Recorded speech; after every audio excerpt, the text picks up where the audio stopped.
In the name of the Father, the Son, the Holy Spirit, one God, amen. So the next, over the period of Lent, we're going to start covering this book called The Ladder of Divine Ascent. It's a really famous book. It's very, very thick. And it's one of these classic Christian books that many, many people have read, and it's been around for centuries. And so I'm going to steal some of Abuna's slides, and we're going to go through the book, kind of the layman's version of the book and kind of the simpler version of the book. So this is written by a guy named St. John Climacus. Who is he? There's not much known about him. He was born around 579. He died reposed around 649. And he was 16 years old when he went to the monastery. So this is kind of the story of St. John. And he wrote this book, the Ladder of Divine Ascent. After he had a guide named Martyrius. After his death, he retired into solitude.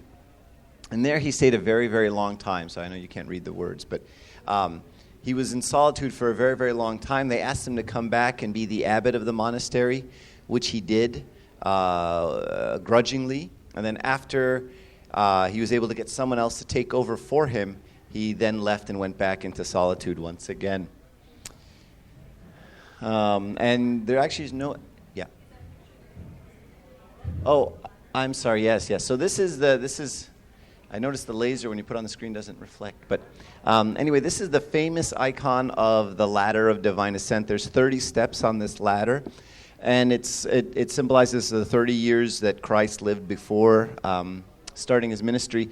And as you can see, people are climbing up the ladder, and the devils are taking them one at a time and pulling them off the ladder. And eventually they get to the top, and the top is where Christ is waiting for them. And what this is a very, it's kind of a scary picture, but it's a nice, it's good that it helps you understand that you never make it, that life is always moving forward, right? That there's, the thing about Christian life, it isn't there's a moment where, you're there, you're not there, but rather there's always a spot where you can kind of fall off this ladder. Right? And we have stories of many, many people who've gone very, very high heights and have fallen, right? And we hear about, some of these famous pastors and preachers who, all of a sudden get arrested for something down the road, and it's hard. It's hard to hear. But it's a very consistent theme with this icon, which is, you can go up 27 rungs of this ladder, and then you get kind of hung up on that last one. So that's sort of the famous picture of the Ladder of Divine Ascent. And it says he was never ordained a priest, which again is very consistent with the old monastic tradition of not being ordained a priest. And nowadays, all the monks are ordained a priest, but back then, only very few monks were ordained a priest. So the purpose of the ladder was written by a solitary for Cenobites. So he wrote it for monks. Okay, which means it's a little difficult for us to read as lay people, and so we're going to kind of soften it a little bit. So the audience he has was monastic, although written primarily for monastic. St. John affirms God's universal love for the monastic and non-monastic life, also pointing out that celibacy is no way a requirement for purity. So what he's really saying is it isn't, you don't have to be a monk. Right? It isn't you have to live this monk life. You don't have to be celibate. That's not a condition of purity. And many of the pure saints that we have in the church were not monks. They were married. They had kids. And so sometimes we can get caught up in this notion that you have to live this monastic life to become a saint, and that's just not true. We have many married people who are saints all the time. St. John places an emphasis on personal experience in the ladder. He wants to evoke in his readers an experience similar to his own. Thus, Father Georges Florsky states, the ladder is an invitation to a pilgrimage. And this is a very important point, is that our life with God is a personal movement. It's a life with God that's personal, right? And we can read about the experiences of the saints, and we can listen to stories, and we can listen to sermons, and we can read the Bible, and we can do all of these things. But in the end, this is ultimately a personal journey with God. And that's what the church is giving us. okay? It is not giving us, it's not a manual, it's not a how-to book, right? And even think about, when we even think about our children, how do you raise children? How does a son learn from his father how to be a man? The father doesn't take out a book and say, hey, read this book, right? That's not how we raise children, right? And our Heavenly Father doesn't raise us by saying, hey, read this book, right? He says, I want you to come and live in my house, right? And that's how we all we learned from our parents. We lived in their house, and they taught us daily, right? And those experiences with them are what formed us to be the men and women that we are today, right? So the Christian life is very much the same way. When Christ said, when you pray, say, Our Father, he created a relationship. And he said, just like you live with your parents, it's an invitation to a pilgrimage, right? So the life of Christianity isn't a book. It isn't a how-to manual. It's the beginning of a life of a pilgrimage, right? And the church gives us its experience, right? So, we look at these saints, and it's not that we worship these saints. These are saints who have lived their lives, and they give us milestones on how to get to the same place, right? And so we have their experiences, just like you can have an older brother or an older sister who went through the process and say, look, this is how you deal with dad, right? This is how you deal with mom, okay? It's very much the same way the saints give us these touches, and they say, look, when you're dealing with this spiritual problem, here's how I dealt with it, right? And we can read their writings in very much the same way. St. John's basic image, which the book is based on, is out of the ladder that we talked about. So I talked about this. St. John is emphatic about the necessity of a spiritual father to guide one in climbing the ladder. There are many examples of monks who fell after many labors, and he basically says that everyone has to have a Moses, right? So just like Moses led his people out of Israel, the spiritual father is a very, very important part of this, right? And he talks about how you have to open yourself up to somebody spiritually, right? Where you expose things in your own life spiritually. Where you talk about, you know what, I really don't like that guy. Or this person did that and it bothered me. Or I have this temptation, right? And when you open yourself up that way, some of the fathers talk about sins like there's bacteria that can't handle the air, right? The AIDS virus, for example. You can't get the AIDS virus from a toilet seat or someone sneezing on you or something like that. That you can't get it that way, because as soon as that bacteria or virus or whatever hits the air, it dies, right? And many sins are very similar to that, right? When they're hidden, they're dangerous, right? When they're hidden inside us, they cause problems. This is like cancer, right? Cancer is most dangerous when you don't know it's there.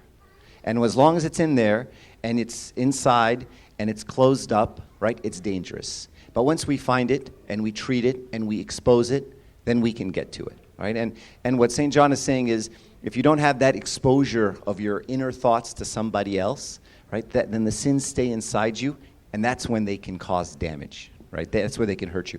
As soon as you expose them, they die. Satan's plot becomes obvious. As you're saying it, you realize, well, that was the wrong way to handle that, right? Even though inside you'd kind of been brewing about it and kind of justifying it, as soon as you talk about it, you realize, that was a mistake.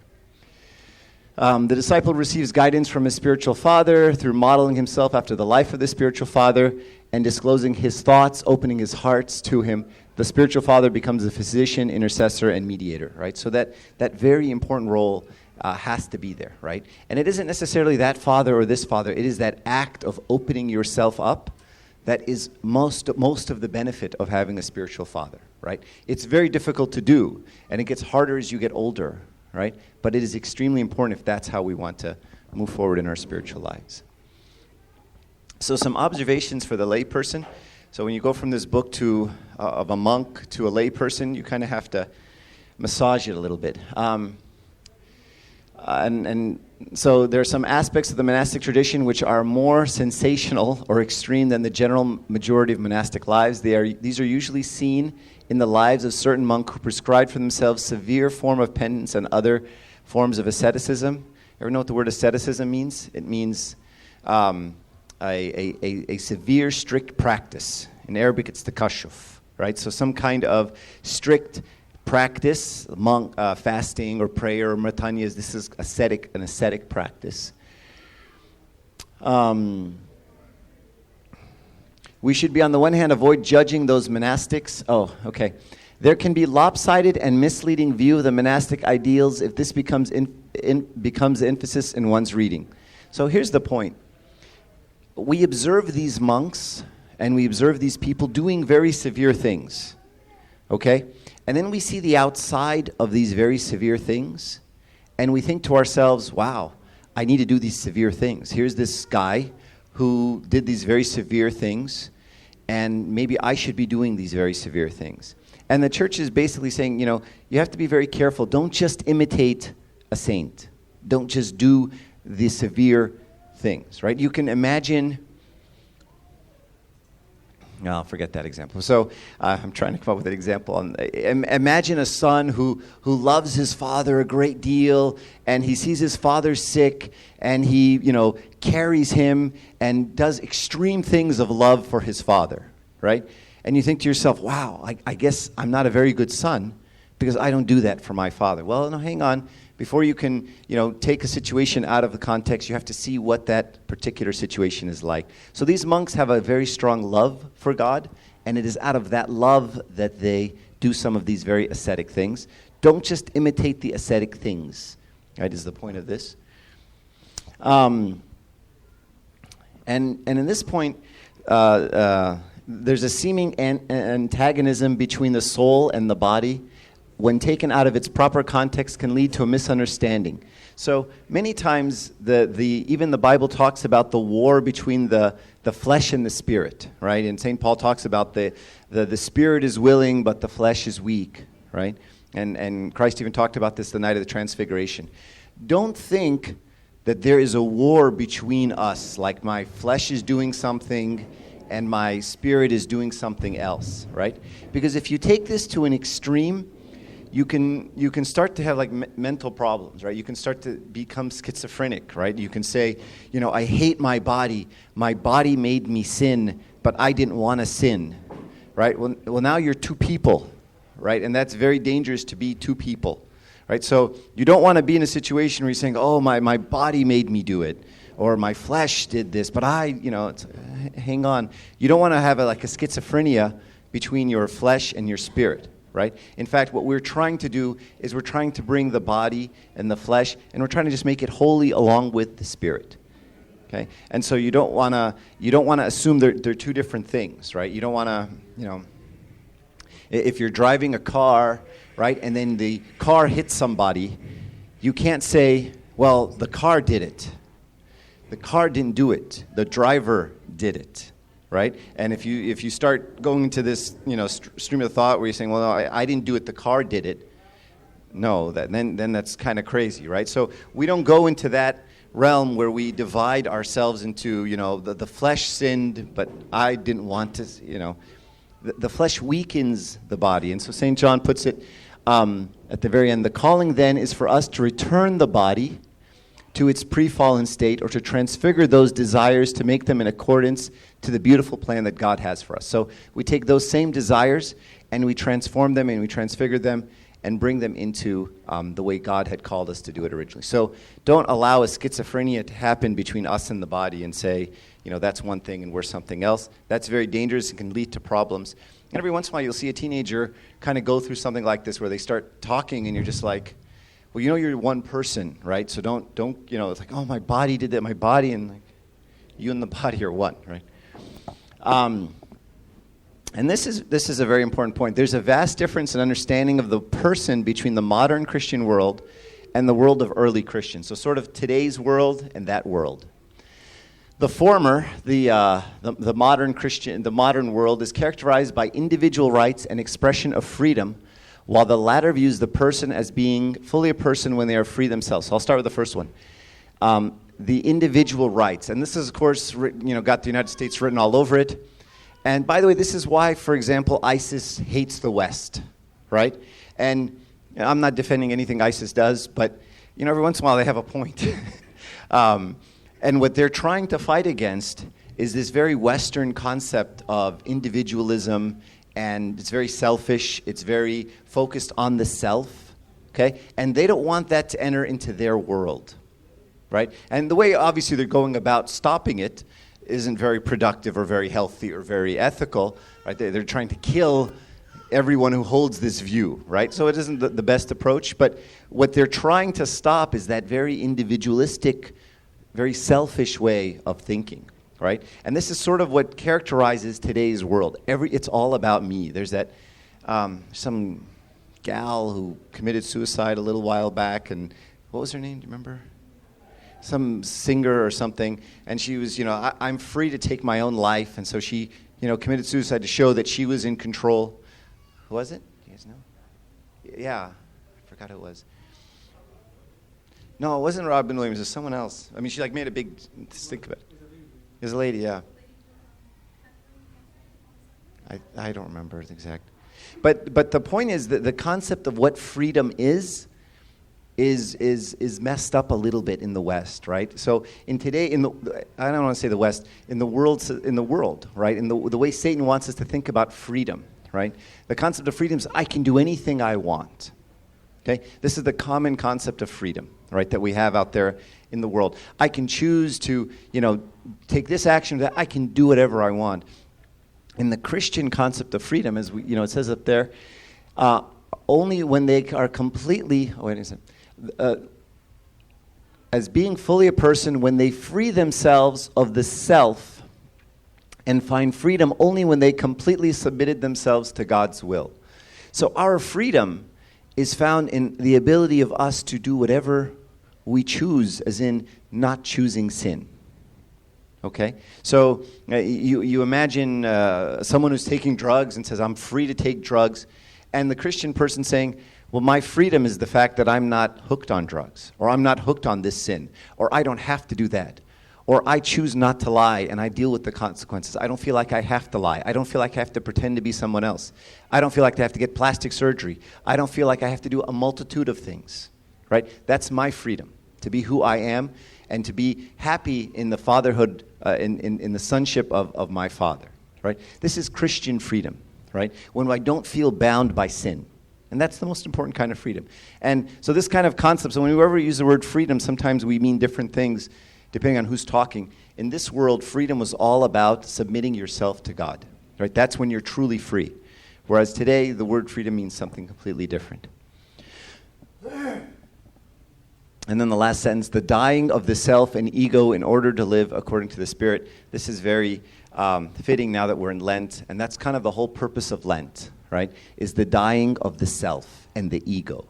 Part of why we fast is to kill the self and the ego, right?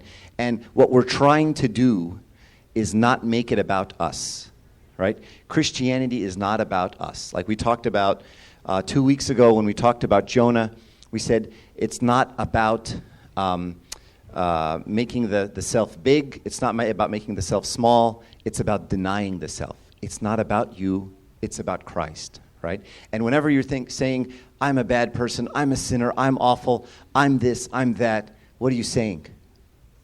It's about me. Look at me. I'm bad. I'm. And that's not the way our sentences should start, right? The focus of everything should be on God. And the less of us there is, the better, right? And God says, my strength is perfected in weakness, right? So when we walk in and we say, I'm going to do this, you've sort of already lost the battle, right? Because then you're limited to what you're going to do, and that's all you've got, right? As opposed to allowing God to work in your life. So step one is of these 30 steps, and we're going to we'll only do 3 today, is renunciation. So this is when we renounce something. Do not love the world or the things in the world is passing away, and the lust thereof. We say this every week when we read the Catholic epistle. And this is, by the way, a very comforting verse. The world shall pass away. The world shall pass away and everything in it. This should comfort us. Abuna a few weeks ago gave a very nice sermon when he said, we're all so greedy and we're all trying to get money and people are killing other people for their money and stealing and doing. And we do this and we all know that what? We're going to die and we can't take it with us. And then he said, can you imagine if we could take it with us? Imagine how many more murders and how much more stealing if everything you were able to hoard, including glory and honor and prestige and fame and power. Imagine if you could keep all that for eternity. Imagine what people would be acting like. It'd be crazy. And then he ended it with, thank God we die. Thank God there's death, right? Because if there wasn't, imagine what the world would look like, right? I mean, there's people killing other people for their money, and you can't take it with you. Imagine what people would do if you could take it with you, right? So at some level, this is a very comforting verse. The world shall pass away, and everything in it, right? And you can't take it with you. What's left? All you have, all that's in heaven, right? The difference between the true servant and the useless servant. According to St. John, the true servant is one who has done and is doing God's will without hesitation or pause. The useless servant, on the other hand, is one who has thought himself worthy of the gift of baptism, but has not guarded this covenant with the Lord. One may be called a Christian because of his baptism, but if he does not live according to God's will throughout his life, he has become a useless servant. So the point again is, whose will are we living by? God's will or my will? This is the first level of renunciation, is to make that decision to say, I'm going to live by God's will, God's choices, right? And again, this is starting to deny the self, take away the self, take away the ego. And this is an iterative process. This is not something we do once. We do it every day, right? And we have another battle. And then someone else says something to us, and we get a little angry, and then we have to make another choice, right? And we do a couple hundred of these every single day. Right?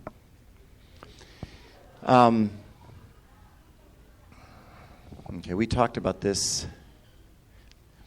It is detestable and dangerous for a wrestler to be slack at the start of a contest, thereby giving proof of his impending defeat to everyone. Let us have a firm beginning to our religious life, for this will help us if a certain slackness comes later. A bold and eager soul will be spurred on by the memory of its new zeal, and new wings can thus be obtained. What he's basically saying is he wants you to have a moment where you say, I am going to live as a Christian. And we can have these moments often, right? And they occur a lot, where you make a conscious decision, say, I'm going to change. I'm going to live as a Christian, right? And you should remember these moments in your life. They should be significant enough to you, moments in the liturgy, moments whenever, prayer in your room, where you say, you know what? I'm going to live a Christian life, right? And he's saying you should have these times in your life. The kids are here, so we'll just kind of go as fast as we can. This is a very important point. The man who renounces the world because of fear is like burning incense. I'll skip a little bit. The man who leaves the world in hope of reward is like a millstone that always turns around the same axis.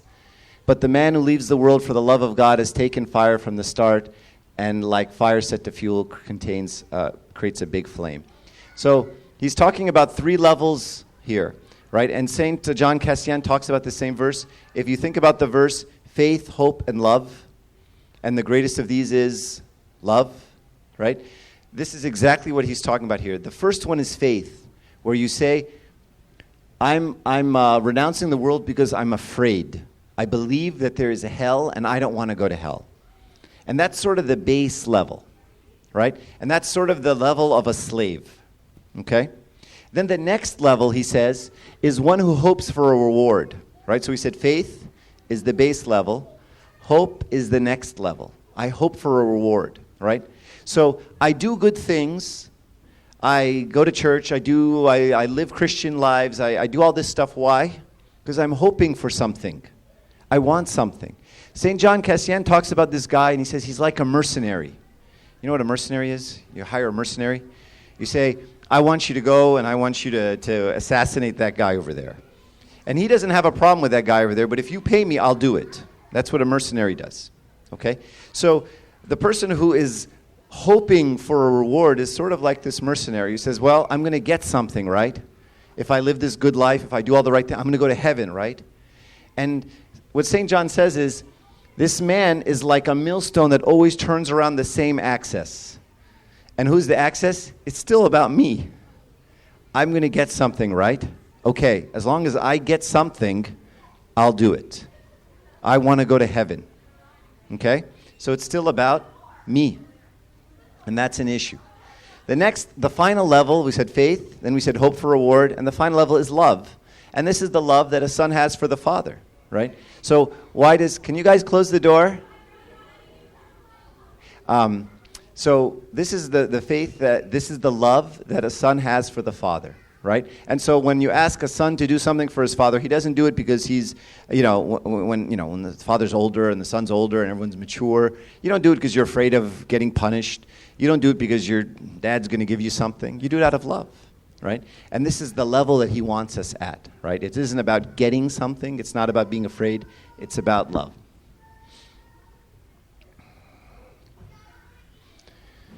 We're running out of time, so I will... Okay. So what are things that are easy to be attached to? There are three areas so the next step is something called detachment. First one is we renounce the world. Second, we detach from it. You can renounce something and still be attached to it. Okay, you can say, I don't like that thing, I don't want that thing, but you know what, I'm really still quite attached to that thing. Okay? So here are the three things, the three broad categories. The first one is worldly things. This is money, fortune, fame, power, honor. Okay? We see this everywhere. We see it at work. We can even see it in church. We can see it among our families. Okay? Where I want this fame, fortune, power. He says, when all said and done, money and material goods mean nothing. Focus on what's important to your eternal soul. Place the material goods of this world in perspective, right? And this is, again, going back to Abuna's point. Place the material goods of this world in perspective, right? You really just can't take it with you. There's sort of no point. Second thing we can be attached to is selfishness. This is a big one, right? This is something we all have an issue with, right? Being the center of attention, placing yourself first, making sure your family has some level of prestige, some level of power, some level of honor. And what he talks about is treat insults and praise equally. Again, when you're not selfish, you don't care either way, right? Treat a praise and an insult in the same fashion. And there's a great story about St. Macarius where he told someone to go to a graveyard and curse the dead people. And he did, and nothing happened. Then he told him to praise the dead people. He did, and nothing happened. And he told him, what did they say? He said, they didn't say anything. He said, I want you to be like those dead people, right? They praise you, you don't care. They insult you, you don't care. Because it's not about you. Who's it about? It's about God, right? So when I do an action, and then someone comes up to me, or this happens in the church all the time, right? Many people don't serve in the church for this reason. You do something, you work really hard, and then, our community loves to do this. Come say, you know what? This is what you did wrong, right? And they insult you. It's fantastic, right? But the key to continuing in the service is what? Not caring. You don't care at all. And you only care to the degree that maybe I can improve the service, but I couldn't care less that you insulted my service, and I couldn't really care less that you praised my service. I really don't care what you think, right? Because I don't do it for you. Because if I do it for you, I'm waiting for something, and I'm not waiting for anything from anybody, right? Who do I do it for? You do it for God. And if that focus is there, then the service doesn't end. But many times, we start a service, someone says something to a servant, either good or bad, and then bad things happen, all right? And the reason is the focus isn't quite on God, it's on something else. And then finally, from the vanity that follows obedience. And this one, we suffer from greatly in the Coptic Church. False piety that snared and snagged the Pharisees, right? So you do things that are good, and then you say, I'm pretty good. And that's the worst thing you could do. Right now, as the Buddha said a few weeks ago, now you've taken 10 steps back, right? Because you followed some rules, and people love to do this. Say, I fasted the whole fast, and they want to tell you about it, right? Big deal, you fasted the whole fast, right? So you follow the rules, and then you get puffed up because you followed the rules, okay? And that always also snares people. All right, everybody's coming to church. Huh? What's that? Exile. Okay, fine. Exile. All right, so step 3. As we say in the liturgy, we too who are sojourners in this world. Okay? What's a sojourner? A traveler, right? Someone who's visiting. And this is a perspective that we have, that we're just visiting. And this is an amazing perspective to have, right? Really, Peter? Really? I'll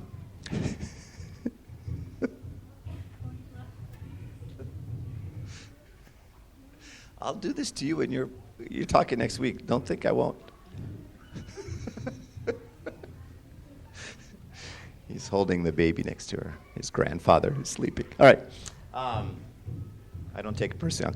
All right. So St. John defiles and exiles an irrevocable renunciation of everything in one's familiar surroundings that hinders one from attaining the ideal of holiness. Again, he says exile is a separation from everything.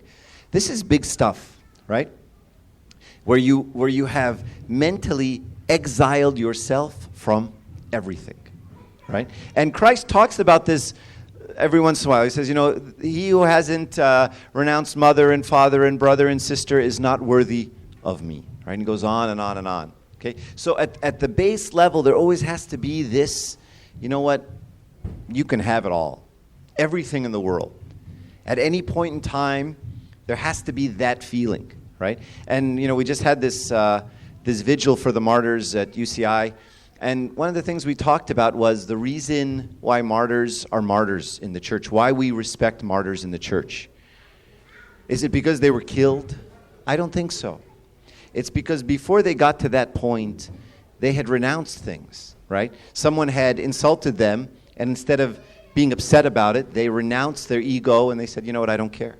And then someone asked them for something, and they said, you know what, you can have that too. And then someone said, give me your time to go to church. He said, you can have that.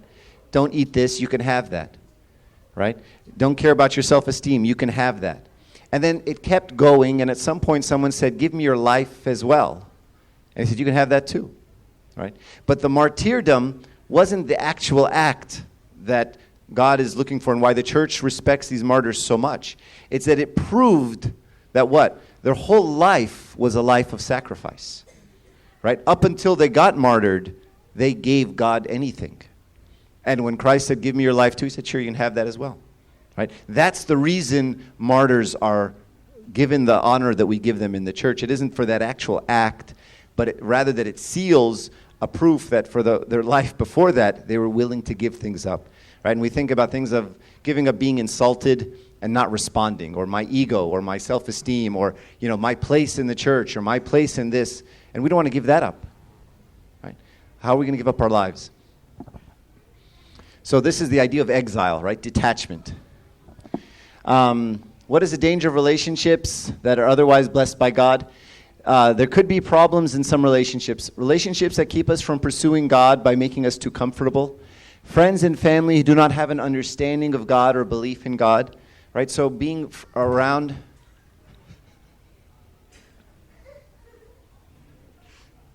If only you saw what I just saw. I'm glad you guys came in. Thanks.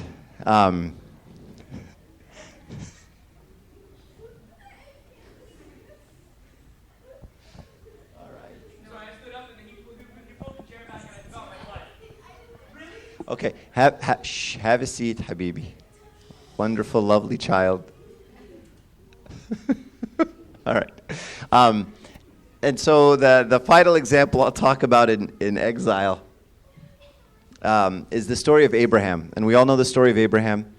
But many things in Abraham are amazing. So we call Abraham the father of faith. Okay? So Abraham was asked, leave your country and your family and the house of your father. Okay? This is what Abraham was asked to do. Leave your country and your family and the house of your father. And I just want you to kind of go out.